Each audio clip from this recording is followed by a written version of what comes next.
Muito bem.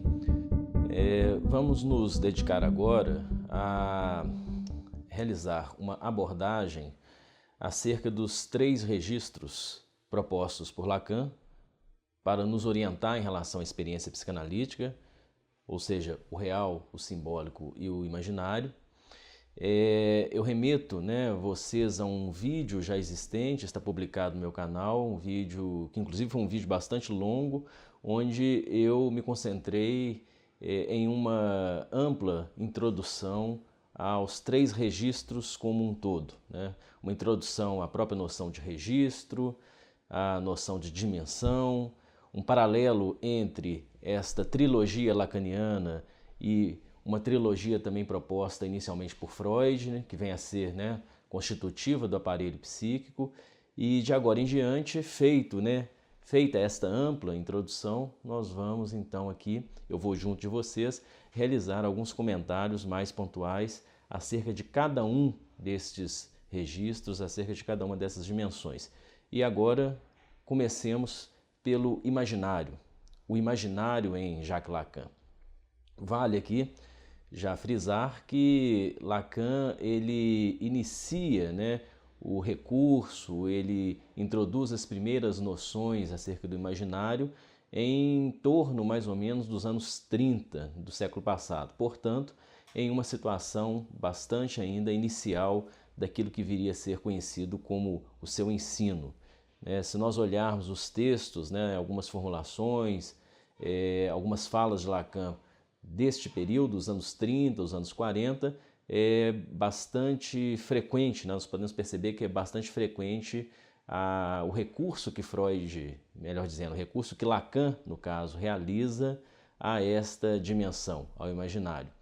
E semelhante ao que ocorrerá com as outras dimensões, o simbólico e o real, Lacan vai manter este referenciamento ao longo de todo o seu ensino.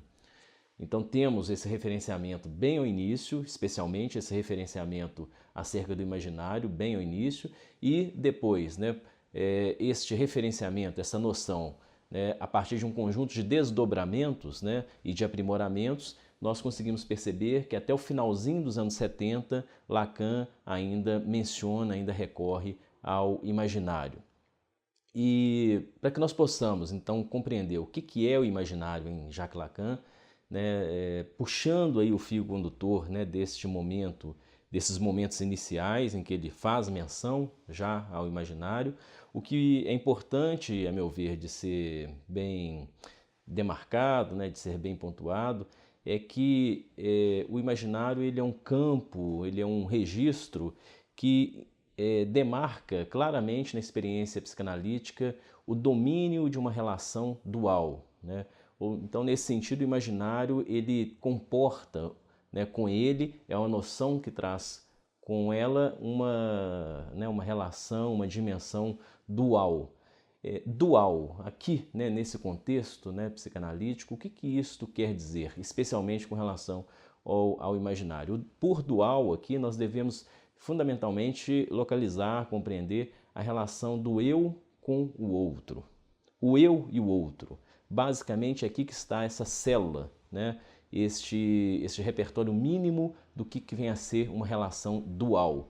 Então, quando Lacan fala do imaginário, quando Lacan recorre ao imaginário, ele está, em boa medida, falando de algo que se passa, de algo que sustenta, de algo que é derivado, de algo que possibilita a relação entre o eu e o outro. Mas não somente isso, nós temos que entrar em mais detalhes. Quando eu falo dessa célula mínima, o eu e o outro, e entre eles sendo estabelecida uma relação dual, nós temos que tentar também aqui localizar, introduzir aqui nessa célula a relação do eu com a sua própria, com a imagem em geral. Não só com a sua própria imagem, mas a relação do eu com a imagem. Também a relação do eu com a imagem do outro. Então são dimensões, são estratos dessa célula que estabelece inicialmente essa dimensão dual. O eu e o outro, o eu e a imagem, o eu e a imagem do outro, e aí sim, o que eu já estava antecipando, o que é bem crucial aqui, o eu e a sua própria imagem. Então, o imaginário é exatamente essa dimensão que vincula esses elementos, né? O eu de um lado e desse outro lado, portanto, fazendo contraponto, né? Fazendo aí, dando consistência a essa relação dual, esses outros elementos que têm a ver com a imagem, têm a ver com o outro e têm a ver com a imagem do próprio eu. Então, é importante aqui também que nós prestemos um pouco mais de atenção para localizarmos bem esta dimensão, o imaginário, nós prestemos bastante atenção nesse ponto aqui que é o eu, né? Que eu falei que diante dele nós temos os seus contrapontos, né? A imagem, o outro, a imagem do outro.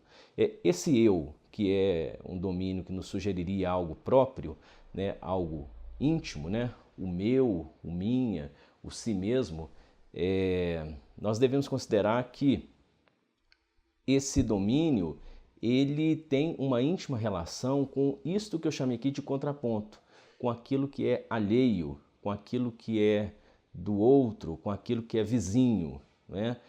E nestas relações entre o próprio, né, o si, o íntimo e o alheio, o vizinho do outro, nós devemos estabelecer aqui, perceber aqui a constante inter-relação entre essas dimensões. Então, aqui nós temos uma outra característica dessa relação dual, né, que constitui o imaginário. O próprio, por assim dizer, está em constante interação, em constante relação com o alheio, com aquilo que lhe é vizinho. E mais do que uma constante interação, mais do que uma constante relação, vale considerar que esses pontos, eles se misturam.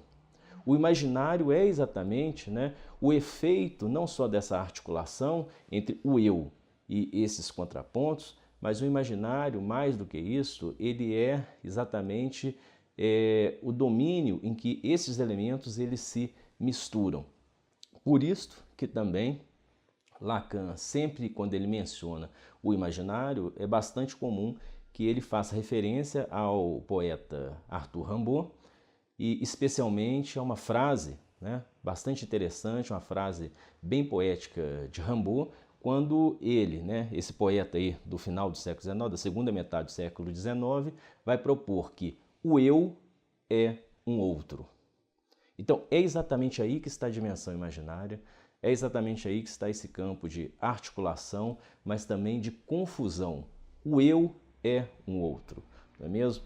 Então, por aí nós podemos exatamente compreender que há uma constante articulação, uma constante mistura entre o espaço do que seria reconhecido como uma intimidade, como uma propriedade, algo próprio, e alguma coisa que não é tão íntima assim, que é externa, não é?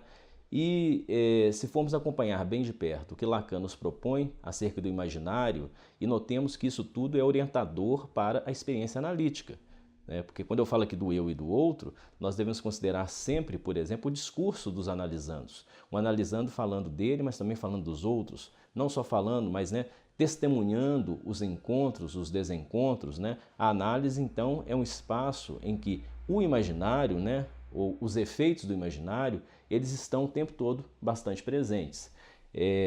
Voltando aqui ao que eu estava argumentando, é interessante a gente perceber que Lacan, em seus argumentos acerca do imaginário, ele vai dizer algo um pouco mais intenso ainda, né? Não se trata somente da articulação no imaginário do eu com o outro, trata-se de uma mistura e, mais ainda, nós devemos compreender que o outro, o alheio, ele antecede, ele é, né, de certa forma, a condição de possibilidade do eu. Então, o eu não é algo tão autônomo, o eu não é algo assim tão original, o eu não é um ponto de partida para a subjetividade. Isto em relação ao qual nós tanto nos apegamos, né, eu próprio, si mesmo, né, a nossa imagem, a minha imagem. Então, essa dimensão de uma interioridade, essa dimensão de alguma coisa muito própria, né, a partir das considerações sobre o imaginário, nós podemos verificar que tem algo que é alheio, que antecede e, inclusive, proporciona que, em um dado momento, o eu surja, o eu seja produzido. Aliás, essa noção ela já está presente em Freud, né, quando ele vai dizer que uma unidade semelhante ao eu, né, ela não está presente desde os primeiros momentos. Este não é um ponto de partida para se pensar a subjetividade.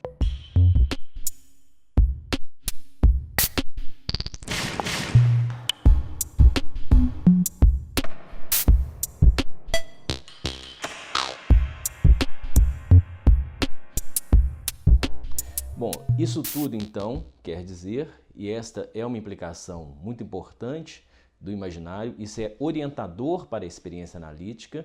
É muito importante considerarmos então que, primeiro, né, há a dimensão do alheio, há algo do alheio que se manifesta, que se introduz na subjetividade para, em um segundo momento, o próprio, o si, né, o eu, se constituírem.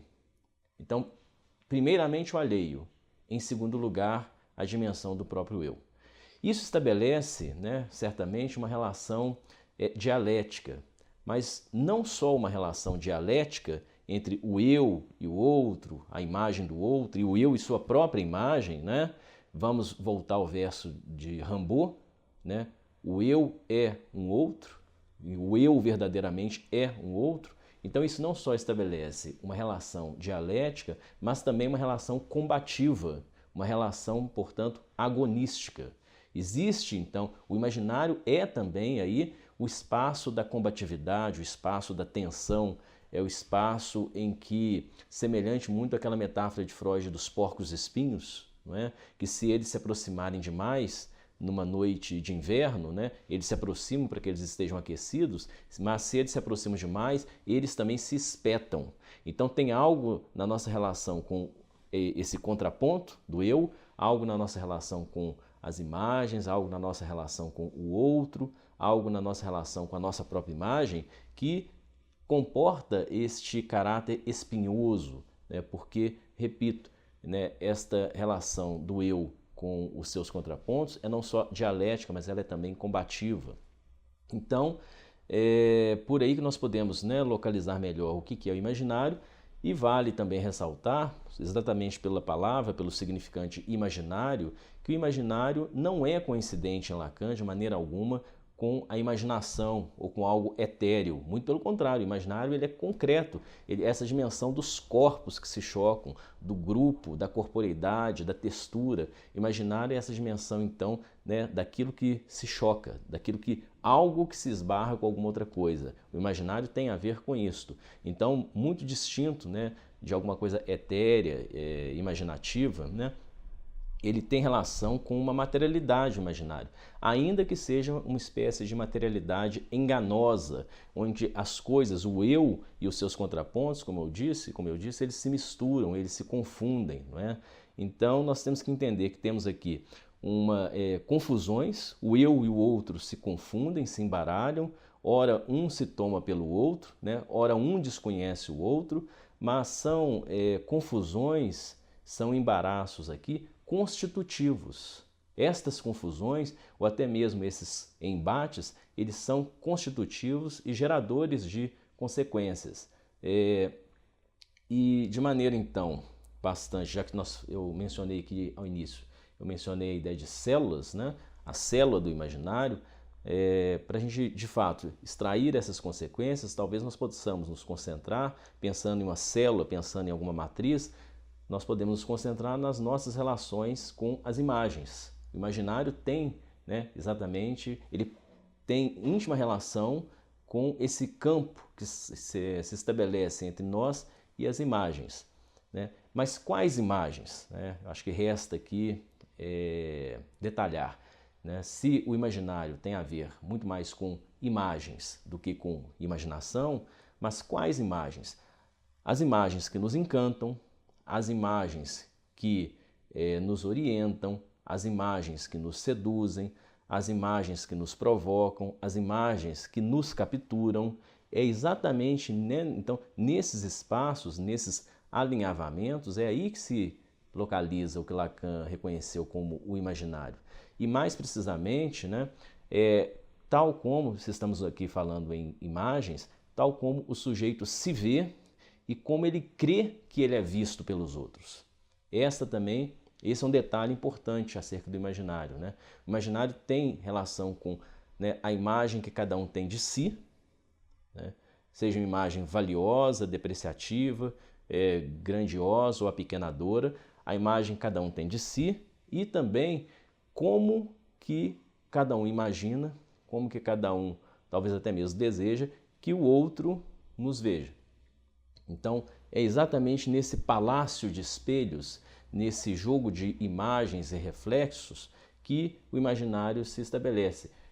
Clarissimamente, né, nós vemos esse engodo e esse encanto, por exemplo, naquele magro, né, na pessoa magra que se vê como gorda, ou, por exemplo, na bela, né, em uma bela que se vê como feia. Então, esse se ver como, tal como eu apareço, né, o que eu sou para o olhar do outro, né, isto tem relação, isso se assenta exatamente no território do imaginário.